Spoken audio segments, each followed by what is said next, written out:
All right. Well, happy Wednesday, everyone. Good morning and good evening, good afternoon. I know some folks are joining from overseas. So we are really happy to meet you today, although virtually, and discuss about one of our wonderful master's programs, MA in Criminal Justice. So before we get started, I would like to give the land acknowledgements. And we would also like to see where you're coming from. I'm not sure if the chat is available for everyone. Feel free to add it to the chat or to the Q&A.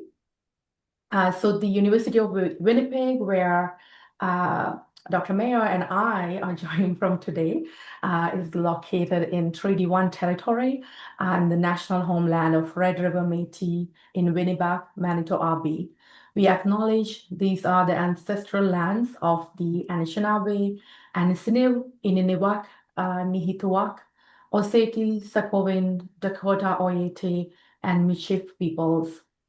This territory is also a place of significance for the Denisovan and the Inuit, some of whom have been living here for generations. We acknowledge that our water is sourced from Shore Lake 40 Nation.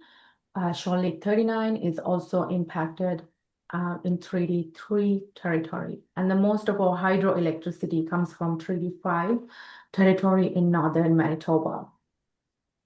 So thank you again for being with us. This webinar is about 1 hour today, and I'm just gonna have our panelists introduce themselves first before I hand over the presentation. So maybe I will start with the program chair, Dr. Katharina Meyer.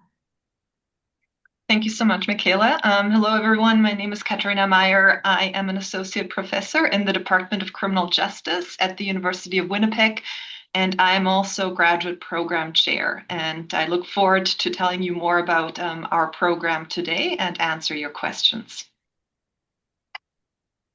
Wonderful. Thank you, Katharina. Dari? Thank you, Michaela and Katharina. My name is Dari Engtux, and I'm a graduate from the master's program at the University of Winnipeg's Criminal Justice Program. I'm currently residing in Edmonton, which is the Métis homeland, and the treaty that is seated on the Treaty 6 territory. So I'm currently a PhD candidate at the University of Alberta Sociology program here in Edmonton. And as a graduate, I am really looking forward to sharing my experiences with you. Thank you for having me here.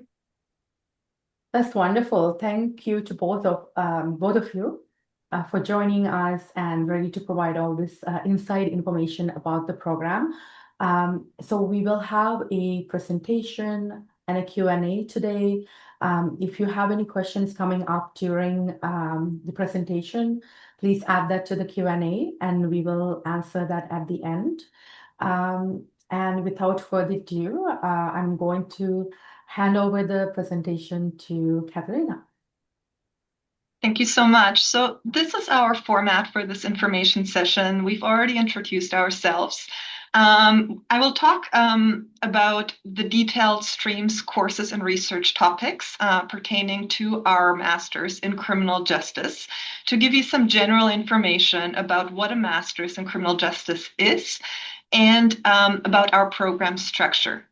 I will also give you a little bit of information on funding and tuition, as well as the minimum eligibility requirements and application requirements if you choose to pursue an application for our program. And then we will end this information session with an overview of what some of our students have done since graduating with a CJ MA. Okay, so let's just get started. And again, please put your questions in the chat. Part of this information session is to give you information, but also perhaps more importantly, really answer all of your questions. We already introduced ourselves. So again, thank you to my two panelists, Michaela and Dari, for being here today. So what is criminal justice. Maybe that's a good question to actually start with before we get into what does our master's program look like. So in a nutshell, criminal justice examines the nature, working, effects, or impacts of the criminal justice system. And so by criminal justice system, we think about law enforcement, we think about the prison system, the post-prison system, and the courts, as well as actors and institutions that routinely interact with the criminal justice system. So for example, the public health system or the social service system. What makes criminal justice unique is its interdisciplinary nature. So by interdisciplinary, I'm talking about theory. In our department, faculty pull from different theoretical perspectives to examine and analyze the workings and effects of the criminal justice system, and also interdisciplinary in terms of methods. So we conduct methodological versatile research, which includes quantitative and qualitative research design, as well as evaluation methods. Often we get the question, well, what distinguishes criminal justice from criminology?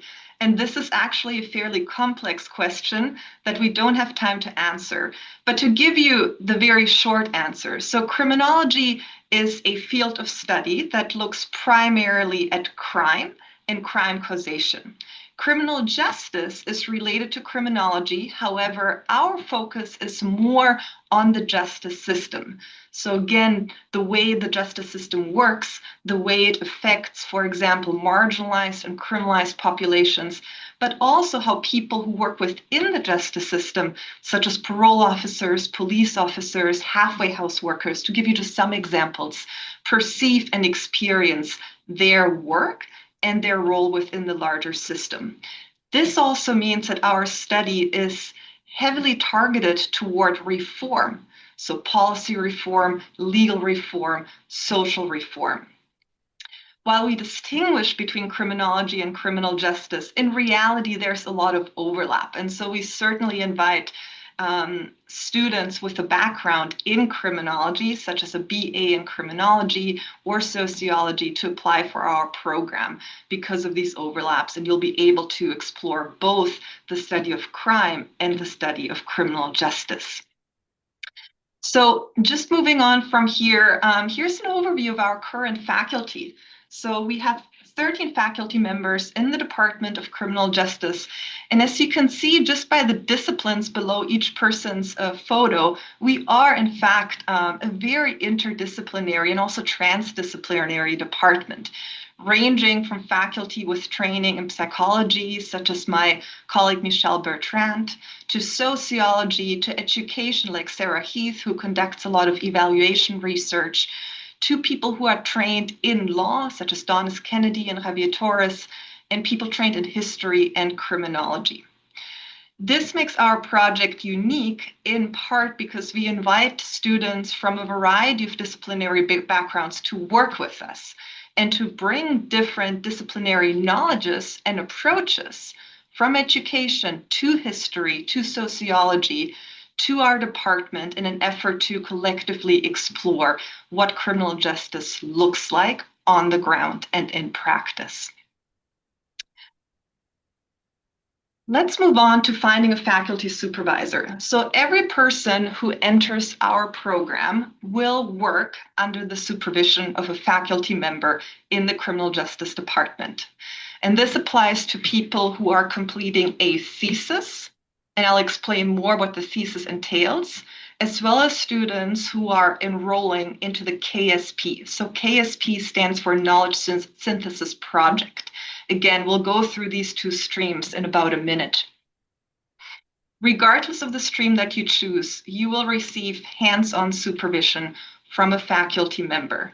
And so we encourage prospective students to contact faculty in our department to discuss your research interests, to see if faculty are available to supervise, and to have preliminary conversations about your project and what supervision will look like. This is important, number one, so you know you have institutional support when you come to the University of Winnipeg, but also for us as an admissions committee to make decisions. So in the application, maybe some of you have already started filling out the application, maybe some of you are still thinking about it, you will be asked to identify a supervisor. So again, it's really important to contact people. And I know sometimes contacting faculty can be a little bit, maybe for some people a little bit anxiety inducing, right? You're just reaching out and putting yourself out there. But that's exactly what we want you to do. We welcome many research proposals, students from different disciplinary backgrounds. So just email faculty. If you're unsure who to contact, you can always email me as the graduate program chair, and I can give you some advice on who to contact and whose expertise may best align with your interests and proposed research. Okay. So moving on to some of the program details. Our program is a 2-year full-time program with an option to complete it part-time in 4 years. In the past, we've had students completing both the full-time in 2 years and part-time in 4 years. So part-time may be of interest for students who are currently employed and would like to pursue graduate school while working in their current field. So for example, we currently have students who work in corrections full-time and are completing an MA with us part-time.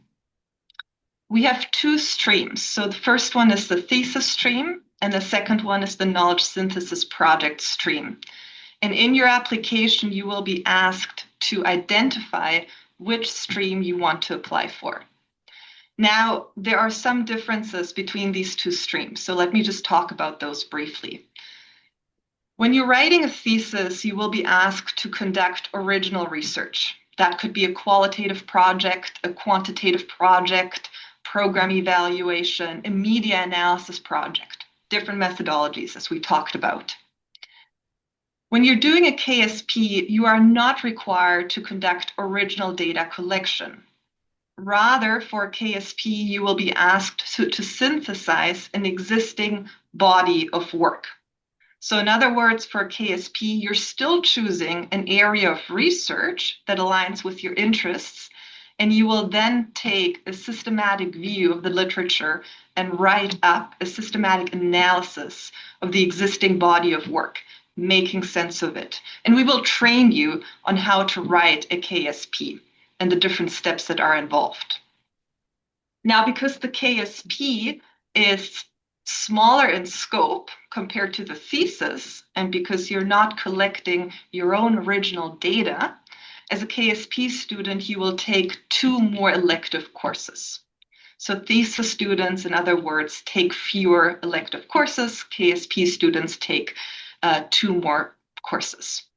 Now, sometimes students ask, well, I'm not really sure which stream I want to sign up for, or what happens if I sign up for the thesis stream, and then I decide, well, I really want to do a KSP actually.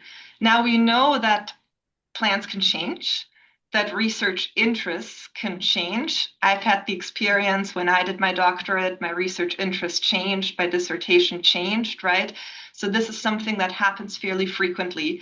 And as a result, we do provide flexibility for our students. It is possible to change streams, especially when this change happens relatively early in your program, and you can make adjustments. So for example, if you were to switch to the KSP stream, you have to take 2 additional courses. So that's just something to keep in mind.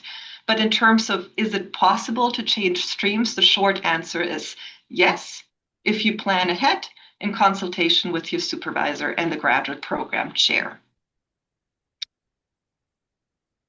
What are the courses? So as a student, both a thesis and KSP student, you have to take 4 required courses. And these are conceptualizing in criminal justice, which is a theory-focused course where we talk about different theories that inform the study of criminal justice.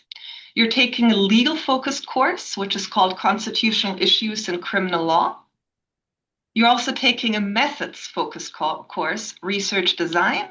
I'm really excited to teach Research Design in the winter for the very first time, and I'm excited to talk to my students about anything and everything pertaining to conducting a research project, from ethics to different methodological approaches, how to write up a solid research proposal, even just how to write up a good and sound research question. And then the last required course is criminal justice policy. So this is a more applied course where we look at different criminal justice issues, policy reforms, policy suggestions, how to construct, how to develop policy, and so forth. Each year, we also offer a range of elective courses. And so those may change every year based on who is teaching, based on faculty interest, based on new research topics faculty are exploring. But just to give you a bit of an idea of past electives, so preventing wrongful convictions is a course my colleague Michelle Bertrand has offered in the past. We often offer an elective in qualitative and visual methods, which allows you to dig deeper into qualitative research design and innovative visual methods, courses in critical criminal justice theory, colonialism and criminal justice, indigenous justice inquiries, ethnography, and penology are just some of the electives that we're offering this year and that we've offered in the past. Now, a pretty neat feature of coming to the University of Winnipeg and studying with us is that in addition to the elective courses offered by our department and faculty, you also have an opportunity to take elective courses through other departments at the University of Winnipeg with master's programs or through the Western Dean's Agreement. So in short, the Western Dean's Agreement is essentially an agreement between Western universities in Canada, where master students at the University of Winnipeg can take graduate courses at other Western Canadian universities at no additional cost. So for example, some students in the past have taken elective courses at the University of Manitoba or Athabasca University. And so this is a great feature, especially if you're interested in one particular issue, and perhaps we may not be offering it in this particular year that you need to take your elective. You can look at other universities and get more of a cross-institutional experience as well. So that's pretty neat. In terms of what do our classes look like, this is just a photo of, one of our classrooms on campus. If you're not from the University of Winnipeg, this gives you an idea. We typically sit in a circle, and it's all seminar-based courses. So our courses are fairly small, which is typical at the graduate level. We're looking at between 5 to 12 students, depending on whether it's a required course or an elective course. And most of these courses are discussion-based, talking about readings, leading discussion, leading seminar discussions, giving presentations, working on hands-on assignments. Just want to give you a bit of an idea of some of the research topics, both for thesis and KSP, that our students have talked about or written about in the past. And they're really, diverse and cover such a huge range of issues, which also tells you just how versatile the study of criminal justice is. We've had a student who worked on non-consensual distribution of intimate imagery, the impact of COVID-19 on prisons, the impact of ideal victimhood on sentencing decisions.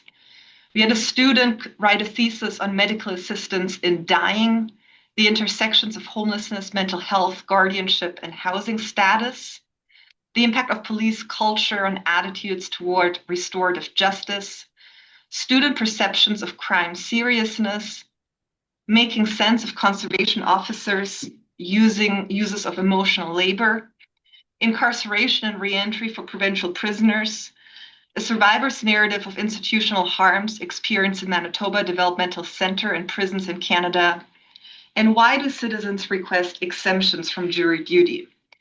And so again, I'm showing you some of these topics because I think it shows so clearly that the study of criminal justice is not just narrowly focused on prisons, police, and courts, but really touches a whole range of criminal justice, penal, social, and health issues that we're exploring through different methods and theoretical approaches. And so I'm really excited that Dari is here, and I'm going to turn it over to Dari, who's going to tell us a little bit about her research and experience in our program. Thank you so much, Katharina. It's so great to be here, like I said before. And the previous research projects that were conducted by graduate students, it just shows how versatile and diverse the research topics are. And actually, mine is also pretty interdisciplinary and versatile, as well as I did my thesis program or my thesis project examining the experiences of cyberbullying victims as well as perpetrators. So in the context of online victimization, this is how I explored about victimization, cyberbullying, online transgression in general. And I had a really great time studying at the University of Winnipeg's criminal justice program, completing this project within 2 years. So my first year at the University of Winnipeg's graduate program consisted of taking the elective courses as well as the mandatory courses. And within them, I'd actually like to emphasize the 3 courses that were really helpful in developing my own research project and being able to carry it out and write results and analysis. So first of all, it was the qualitative and visual methods, where I gained practical research experience, like interviewing participants and collecting visual data, which I've later used, the skills of which that I've later used for my own research project. The criminal justice and policy class, it gave me practical skills to evaluate as well as conduct analysis on different policies that exist and to reform or refine these policies. Conceptualizing criminal justice and critical theory courses, it also gave me a deeper knowledge of the current issues and debates in Canada as well as globally, and how they play out and how they play out on the ground. Yeah, so, and also there are also 3 different things, or 2 kind of different things that I want to let the students know about the program, which made it super, beneficial or advantageous for me. The opportunities and the environment itself at the University of Winnipeg that I really appreciated. So I had opportunities publishing different papers on different topics. I had opportunities to attend and present at different conferences across Canada. And I was able to assure grants for the length of my study through the University of Winnipeg and the Social Sciences and Humanities Council. And yeah, the environment itself is fantastic in one word. I have had the opportunity to attend seminar classes with top Canadian scholars, learn about their perspectives, learn about their experiences in grad school also. And I have made lifelong friendships in graduate school as I still talk and keep in contact with the friends that I've formed in grad school.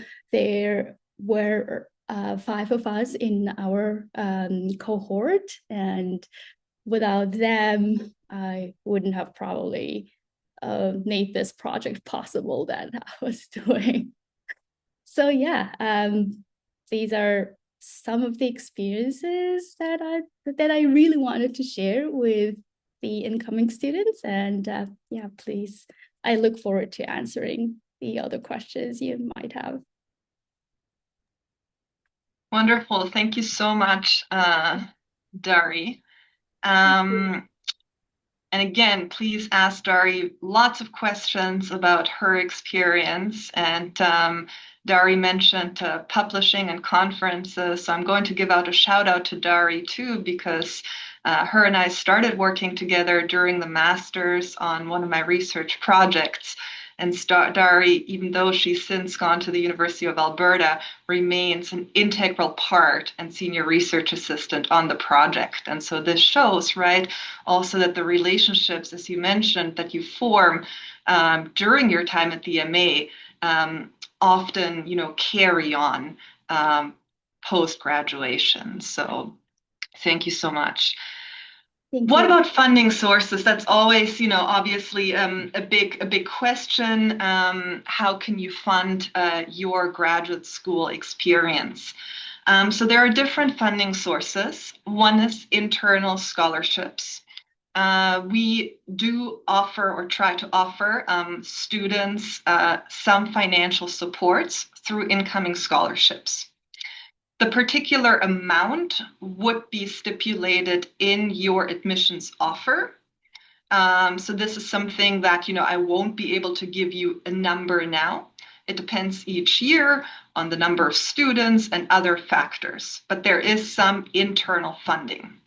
As well, funding can come from research assistant positions and teaching assistant positions.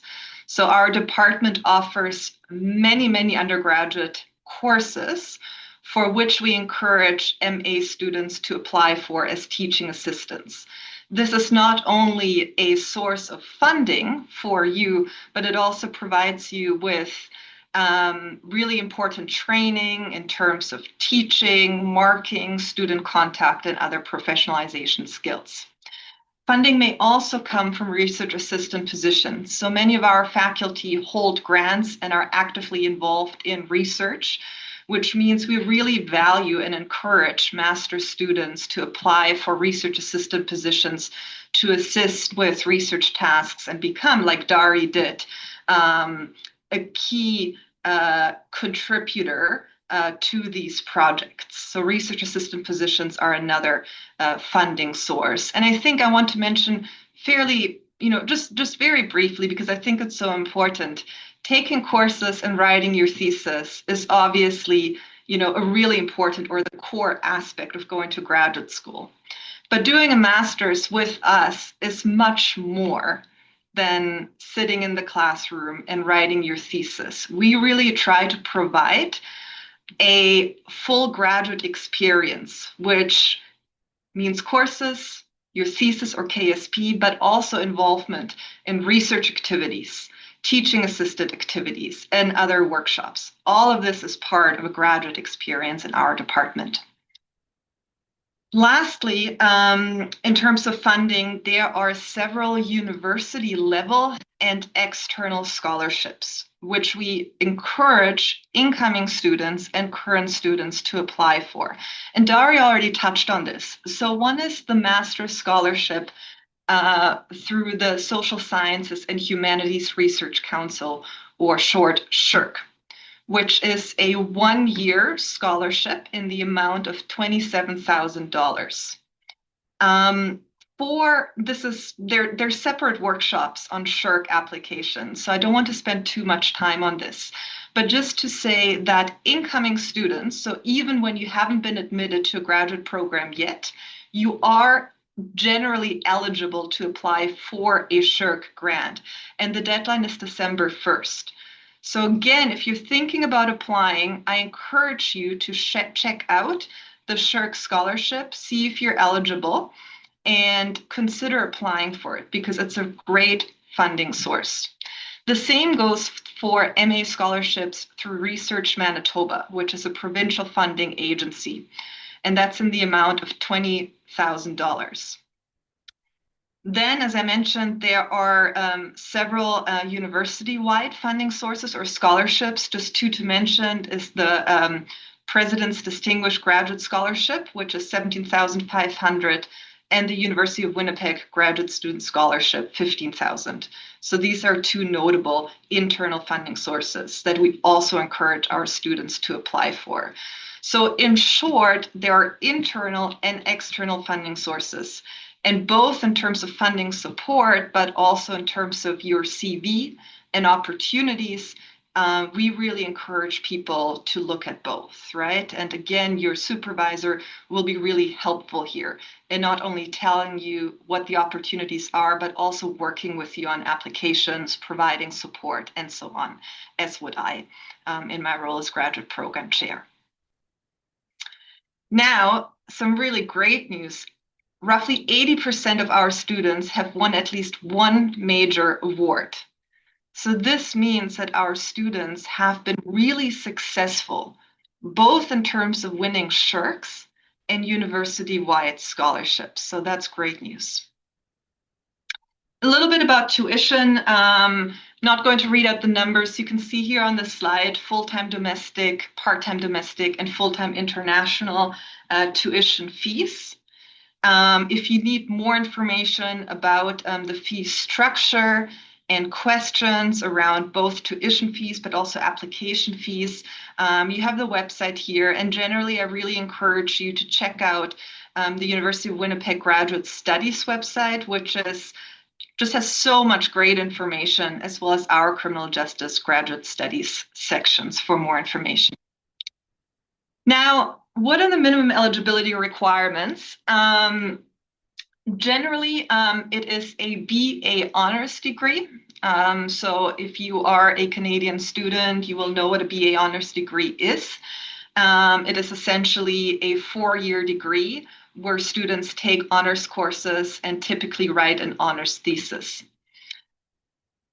4-year BA student, so those without an honors degree, but a 4-year BA will also be considered. If, let's say, you did not conduct or did not complete a 4-year or BA honors degree, but let's say a 3-year degree and you have, particular work experiences, or you finished your undergraduate degree outside Canada, or perhaps you have a law degree from a different country, which is often an undergraduate degree, unlike in Canada where it's a professional degree, I encourage you to get in touch with me and just discuss your individual situation, or email grad studies, who are also super helpful in working in particular with international students. And I mention this because I came to Canada as an international student to conduct my master's with a law degree. And so, some of these things didn't apply to me. And it was really helpful just reaching out to faculty and saying, this is my background. This is what I want to do. Am I eligible? What do I need to do? Again, we really welcome students from different disciplinary backgrounds. You don't need to have a BA in criminal justice to apply to our program. So if you have a background in criminology, sociology, psychology, education, whatever it may be, all of these backgrounds may very well prepare you to study criminal justice with us. In terms of GPA, we're looking at a minimum of 3.0 out of 4.5 GPA to be eligible for consideration. Though, of course, keep in mind that meeting these minimum eligibility requirements does not guarantee acceptance. We have an admissions committee, and they make the decisions based on GPA and other factors. Again, if you have a non-Canadian degree, I encourage you to go on the Graduate Studies website, which provides really helpful information on degree equivalencies and also GPA equivalencies. All right, in terms of your applications, so applications are open. They just opened November 3rd and they closed February 1st, 2026.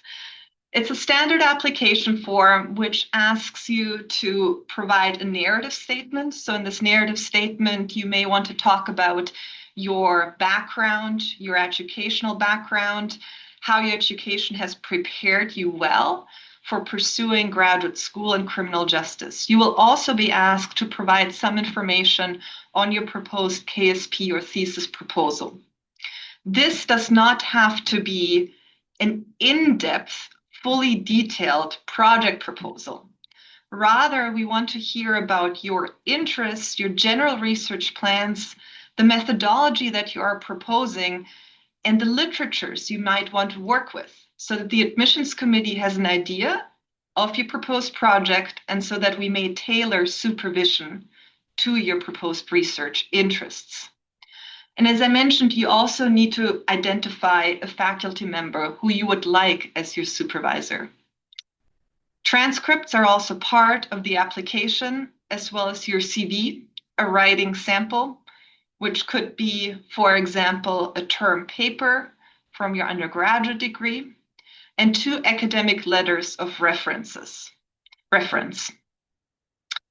And English requirements if English is not your first language. And again, when you go on this Faculty of Graduate Studies website, they provide you detailed information on how you may be able to show English requirements.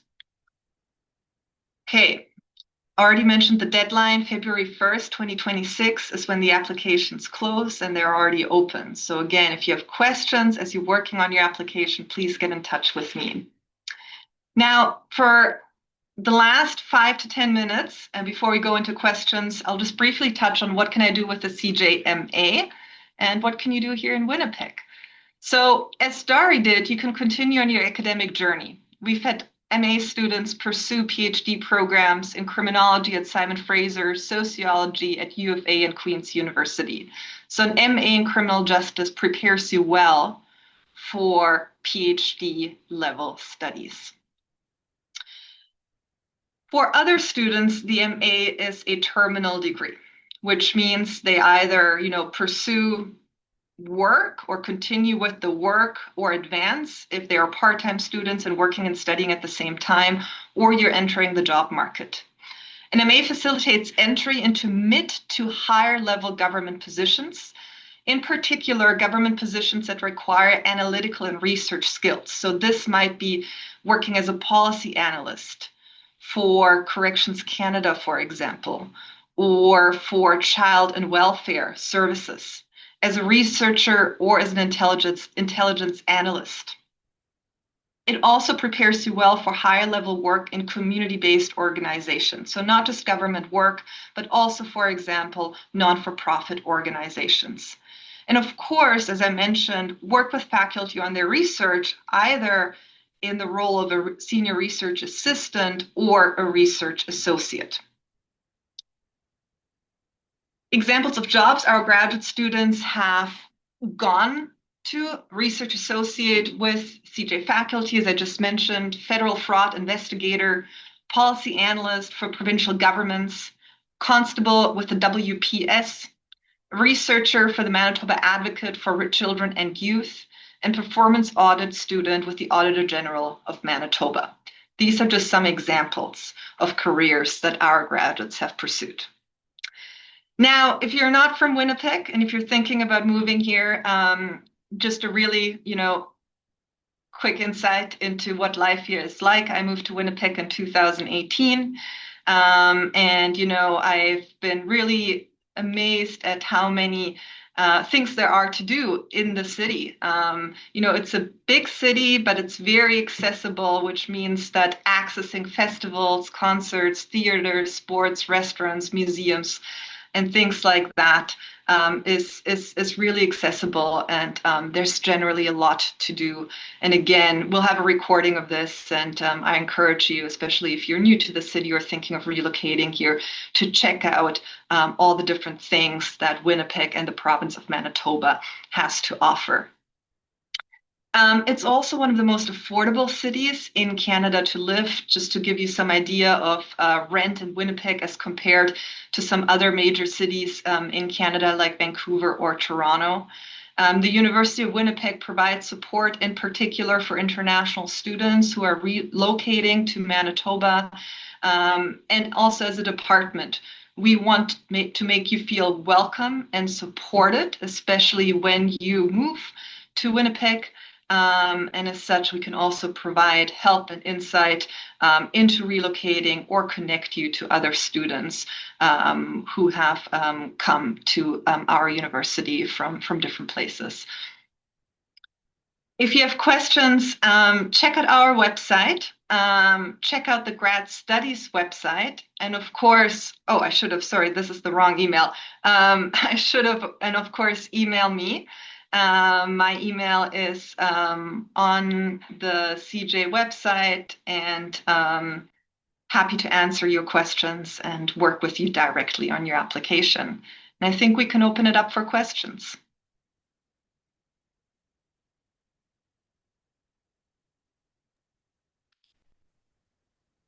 Thank you, Katharina, for that very informative presentation. I'm just looking at the Q&A. I don't see any, but I have couple of comments. We actually, from graduate studies side, we have moved the application deadline to February 2nd. So hopefully it's the good news end. It is updated right now, I saw on our website, because we do like November 1st and next business day. So that's why it's November 3rd this year. And then the next business day of the closing is the February 2nd. So you get one additional day. The application fees, I can also address that. So for domestic students, it's 100 Canadian. And for international students, it's 120 Canadian. And it's an online system. And it's quite easy to apply as long as you have a laptop or electronic device that you can lodge an application. You can upload documents after submitting the application until February 2nd. But, especially if you're international, we do encourage you to complete your application earlier to get the letter of acceptance. And also the good news front for graduate students. If you are an international student, you no longer need the provincial attestation letter. And the enrollments are exempt from the federal cap for study permits. So that is probably going to help with your application, just the fastness of the application. There's one additional award that's eligible for international students. That is the President's Scholarship for World Leaders. It's a $5,000, so it's not as large as undergraduate scholarships, but it is something available for undergraduate, graduate, and students from other areas of the university. I did have one question to Katharina, actually. Sometimes a student ask me, because they look at our small class sizes, and some students think like we might get lots of applications and their application may go, or they may not go get attention because we only have a smaller number of seats in the classroom. So how does the Criminal Justice Department work around that or work with that? Yeah, thanks for the question. So when it comes to reviewing applications, each application will get due recognition and will be reviewed by the Criminal Justice Admissions Committee. So we look at each application, your prospective research, whether we can provide institutional support, your transcripts, your academic letters. So you can be sure that we will carefully and holistically review your application. How many students we accept each year depends on different factors, such as funding and availability of faculty supervisors. So it's difficult to say how many people we accept each year. In the past, our cohorts have ranged from quite small cohorts, like 5 people, to a few more. So again, we are a smaller graduate program, in part because we want to provide hands-on supervision to each student. So there are other graduate programs, including the one that I did as a master's student, that are, fully course-based, where you don't work with a particular supervisor. Because our program is research intensive, we need to ensure that each student has faculty support. And that is one of the reasons why we admit fewer students to our program, why our classes are relatively small. But of course, right, if you submit an application, we'll carefully review it. And again, I think one of the best things that you can do is really get in touch with me or with your prospective supervisor and discuss your application, discuss your research interests. That's a huge, huge aspect of the application. Thank you. Tori, you had your hand raised. Yeah, if I could also add, like according or based on my experience, I actually find the smaller class sizes to be really to be real, like it has worked really well for me, because because of the direct supervision that I was exposed to by multiple faculty members in the criminal justice department. And the depth of skills and knowledge that I've gained. So that was like compared to my undergraduate degree, that's what made graduate school different. Yeah, and usually grad classes are pretty small and they're seminar or discussion based. Currently, when I have started this PhD degree, we had about 8 to 9 students in our classes as well. So it's pretty, like, I would say, normal to have a small class size compared to undergrad classes.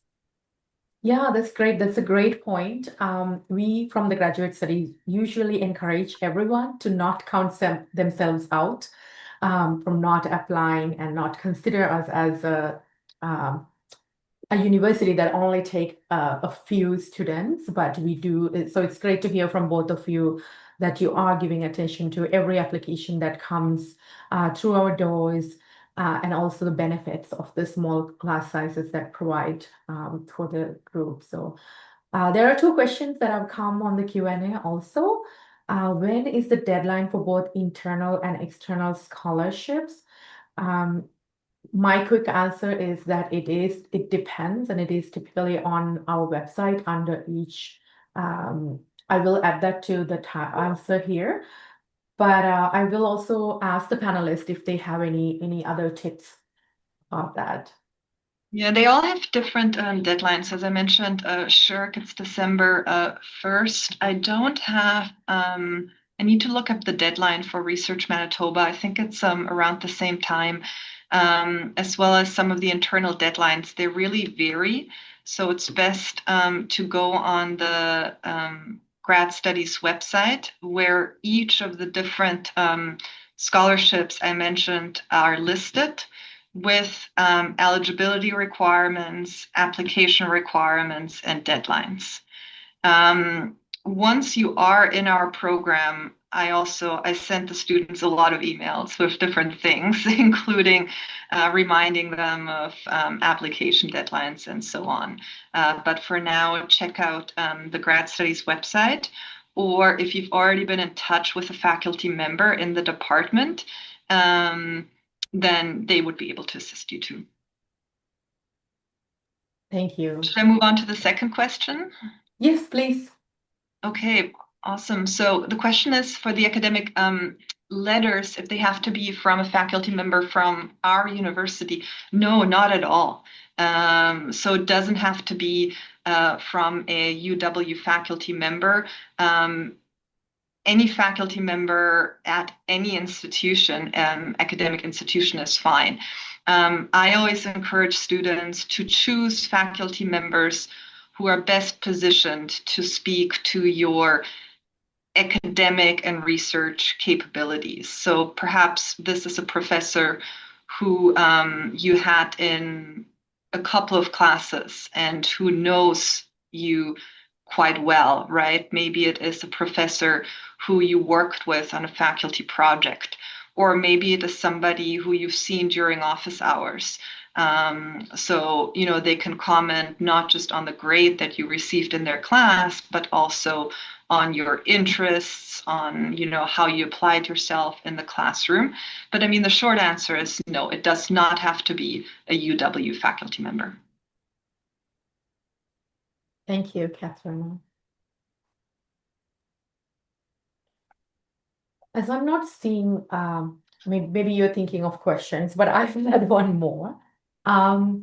This is actually, we run some tips on our website and social media during the application period on different components of the application. So one thing, especially with program, that students have to do is contact one of the faculty members or the program chair, and what is the ideal email that you expect student to send?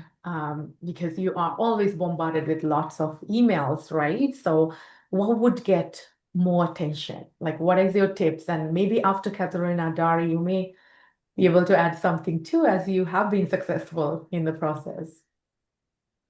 Yeah, I really appreciate it when students reach out with a bit of information about their educational background and information about their proposed research. And again, it doesn't have to be too detailed, but just an idea of what you're planning on doing and perhaps why you reached out to me. And maybe that's because, you feel that our research interests align, or you feel that, a particular faculty member might bring methodological expertise to your project, or because you're familiar with a person's work and you really want to learn more from them. So just a bit about your education, a bit about your proposed research, and interest in the program. For myself, when I have a student reach out to me, I really like setting up a Zoom meeting with them. I find that much more helpful than just emailing back and forth. So my response will typically be, if I feel there's a good alignment, okay, let's have a Zoom meeting and talk a little bit more in detail and see if this would be a good fit. If I get an email and I find, there's not real alignment, I will, of course, I'm still getting back to the student, but I may say, actually, my colleague might be a really good fit. Why don't you contact them? Or I would facilitate contact with other faculty members. So again, it's also a bit of a group effort, so to speak. So we can ensure that each student is matched to the best supervisor possible. That's great. Thank you so much. Dari, do you have anything from your experience to add? Yeah, like Katharina said, she's totally right. So I would say actually don't be scared or afraid to reach out to faculty members as much as you are concerned about their feedback or their responses. They're also very interested in collaborating with different students and adding different people in their research teams. So for me, I usually start with an introduction, my research interests, and asking if they are accepting any new students under their supervision, right? So you can even encounter cases where people are not accepting any new students. So my other advice is not to be discouraged. There will be a fit, and